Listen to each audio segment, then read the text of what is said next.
तुम्हालाही चहासोबत काही ना काही खायला लागते का? तर आजची रेसिपी खास तुमच्यासाठी. 3 लालसर टमाटे मिक्सरमधून बारीक असे फिरवून घ्यायचे. चवीनुसार मीठ, ओवा, 2 चमचे तूप, अर्धी वाटी बारीक रवा, थोडं थोडं करत गव्हाचं पीठ टाकून पीठ घट्ट असं चुरून घ्यायचं. त्यानंतर थोडा वेळ पीठ भिजत ठेवा आणि नंतर त्याची पोळी लाटून घ्या. जास्त जाडी नाही, जास्त पातळी नाही. पट्ट्या कट करून घ्यायच्या, त्यावर डॉट करायचं म्हणजे फुलणार नाही. आणि अशा पद्धतीने त्रिकोणी आकाराने कट करून घ्यायचं. आता तुम्हाला जसं सोपं जाईल ना तसं करा. तेल गरम झाल्यानंतर त्यामध्ये हे टाकायचं. मीडियम गॅसवर उलटपुलट करून छान लालसर होईपर्यंत तळून घ्यायचं. त्यावर आपल्या आवडीचा मसाला फिरवायचा. आता या आवाजावरून तर लक्षातच आलं असेल किती कुरकुरीत क्रिस्पी असे हे झालेले आहेत. आता चवीला मसाला ना तर आंबट, गोड, तिखट मस्त असे टोमॅटो चिप्स लागते. जरूर बनवाल. कसे वाटले कमेंट्स. तुम्हालाही ढोकळा भारी आवडतो पण बेसनाच्या ढोकळ्याने ॲसिडिटी होते का? तर ही रेसिपी खास तुमच्यासाठी आहे.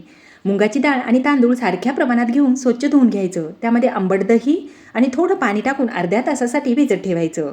भिजल्यानंतर मिक्सरच्या भांड्यात टाकायचं. चवीनुसार मीठ टाकायचं आणि एकदम बारीक असं फिरून घ्यायचं. चिमूटभर हळद, थोडंसं तेल, पाव चमच खायचा सोडा टाकायचा, मिक्स करायचं. बॅटर तयार. तेल लावलेल्या डब्यामध्ये टाकायचं. वरून कुटलेली लाल मिरची फिरवायची आणि 10 मिनटं फुल गॅसवर वाफून घ्यायचं. आता हा ढोकळा आहे ना थोडा पातळसर बनवला म्हणजे लवकर असा वाफला जातो आणि चवीलाही एक नंबर लागतो. त्यावर तडका फिरवायचा. जर तेल अजिबातच नाही खायचं नसेल तर नाही फिरवला ना तरी चालेल.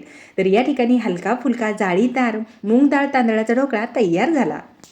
तुम्हालाही हलका फुलका पांढरा शुभ्र तांदळाचा केक आवडतो का? तर ही रेसिपी तुमच्यासाठी. अर्ध्या तासापूर्वी तांदूळ भिजत घातले. त्यामध्ये अर्धी वाटी साखर, 1 वाटी साईसकट दूध टाकलं आणि एकदम बारीक असं फिरवून घेतलं. 1 चमचा ईस्ट, अर्धी वाटी मैदा चाळून घातला. 2 चमचे तूप, विलायचीची पावडर, चिमूटभर मीठ टाकलं, मिक्स केलं.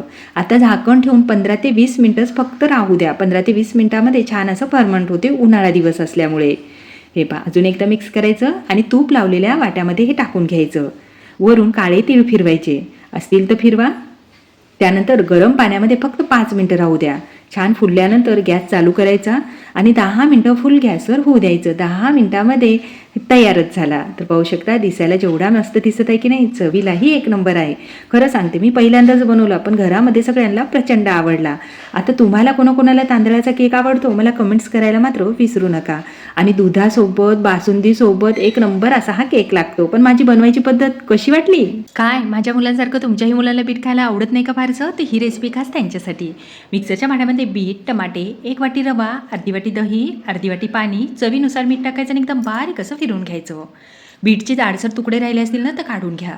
पाव चमच खायचा सोडा टाकायचा. इनो टाकलं तरीही चालेल आणि नाही टाकलं ना तरीही चालेल. बॅटर तयार. तव्यावर थोडंसं तेल टाकलं, 2 पळी बॅटर टाकलं, हलकंसं पसरून घेतलं. आता गॅसची फ्लेम बारीक ते मीडियम ठेवायची. पाहू शकता मस्त त्याला छान अशी जाळी उठलेली आहे. त्यावर मुलांच्या आवडीचं चीज टाकायला मात्र विसरायचं नाही. भरभरून चीज टाकायचं. त्यावर भाज्या घातल्या तरी चालेल. फक्त मी चीज टाकलं, ऑरिगॅनो, चिली फ्लेक्स टाकलं आणि कढी टाकून छान उलटपुलट करून मस्त असं भाजून घेतलं. तर या ठिकाणी खूपच मस्त बीटरूटचा चीजी असा हा उत्तप्पा तयार झालेला आहे. चवीला म्हणसाल तर एक नंबर झाला. पण माझी बनवायची पद्धत तुम्हाला आवडली की नाही कमेंट्स करायला मात्र तुम्ही विसरू नका. तुम्हालाही माझ्यासारखी मुंगणीच्या शेंगाची भाजी आवडत नाही का? तर ही रेसिपी खास तुमच्यासाठी. मुंगणीच्या शेंगा घेतल्या, थोडं पाणी, थोडं मीठ टाकायचं आणि कुकरला 2-3 शिट्ट्या काढून घ्यायच्या. प्रेस करायचं, चाळणीवर टाकायचं. थंडगार पाणी ओतायचं आणि छान हे चुरून घ्यायचं.